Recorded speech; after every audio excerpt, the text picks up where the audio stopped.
મોરબી નજીક આવેલા નાનકડા એવા સતશનાળા ગામે પુરુષોત્તમ માસના ગોપી મંડળની મહિલાઓ દ્વારા ધૂન ભજન કરીને સમાજને રવિની રાહ ચીંધવામાં આવી હતી અને નવા સ્મશાનનું ઉદ્ઘાટન કરવામાં આવ્યું હતું।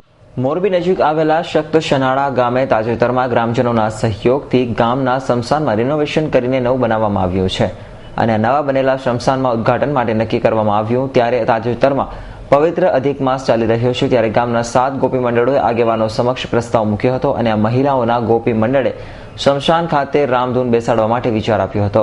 કારણ કે સામાન્ય રીતે આપણી હિન્દુ પરંપરા મુજબ મહિલાઓ સ્મશાનમાં જઈ શકતી નથી, ત્યારે મહિલાઓને સ્મશાનમાં ધૂન ભજન કરવા માટે નક્કી કર્યું અને તેમના વિચારને ગ્રામજનોને વધાવી લઈને આખાએ ગામે સ્મશાન ખાતે સવારના 6 થી સાંજના 6 દરમિયાન રામધૂનનું આયોજન કરવા માટે સંમતિ આપી હતી।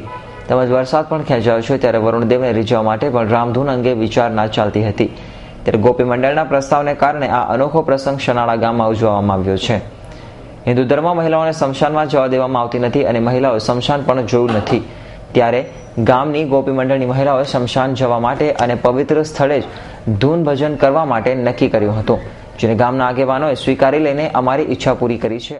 આજે સવારથી જ ગામની 7 ગોપી મંડળની મહિલાઓ અને આખાએ ગામના યુવાનો, વડીલો અને સૌ કોઈ આ રામધૂનમાં જોડાયા હતા। પવિત્ર અધિક માસ ચાલી રહ્યો છે ત્યારે પ્રભુની ભક્તિ કરવા માટે આ સ્થળની પસંદગી મહિલાઓની જિજ્ઞાસા સાથે જોડાયેલી છે, કારણ કે ક્યારેય સ્મશાન જોયું જ નથી અને મહિલાઓ સાથે ભેદભાવ સમાજ દ્વારા કરવામાં આવે છે। ત્યારે શનાળા ગામના વડીલોની સમજણથી અમને તો ન્યાય મળ્યો છે અને સમાજને પણ નવી રાહ ચીંધી છે અને આ વિચારબીજ સમાજને નવી રાહ ચીંધશે કે એક સમાજની અંદર એવી આપણા સમાજમાં એવી રૂઢિ ઘૂસી ગઈ છે કે લેડીઝ વર્ગ છે એ સ્મશાન ભૂમિમાં ન જઈ શકે, પરંતુ અત્યારે જે માન્યતા જડ કરી ગઈ છે અંધશ્રદ્ધા, એને દૂર કરવા માટેના અમારા પ્રયાસ છે।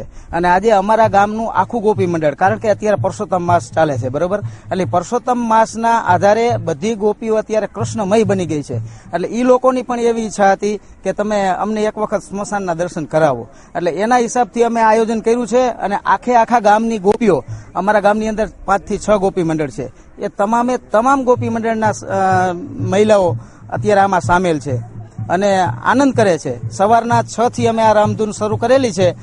એમાં અત્યારે જ જગતનો તાત ખેડૂત વરસાદની ખૂબ રાહ જોઈ રહ્યો છે।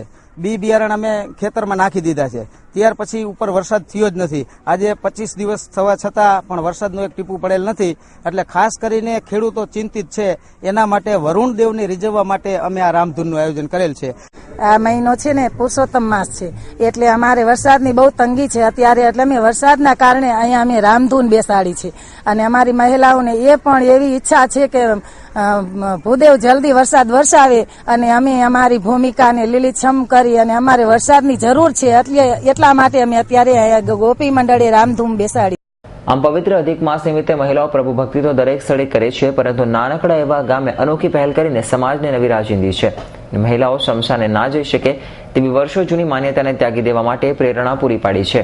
તેમજ આ ગામના લોકો મોટાભાગે ખેતી સાથે સંકળાયેલા હોવાથી અને વરસાદ ખેંચાયો હોવાથી ચિંતાતુર છે।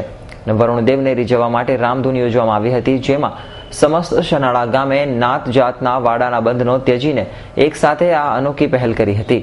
સ્મશાનમાં જ ફરાળ અને પ્રસાદ તથા ચા પીણાની વ્યવસ્થા ગ્રામજનોના સહયોગથી જ કરવામાં આવી હતી।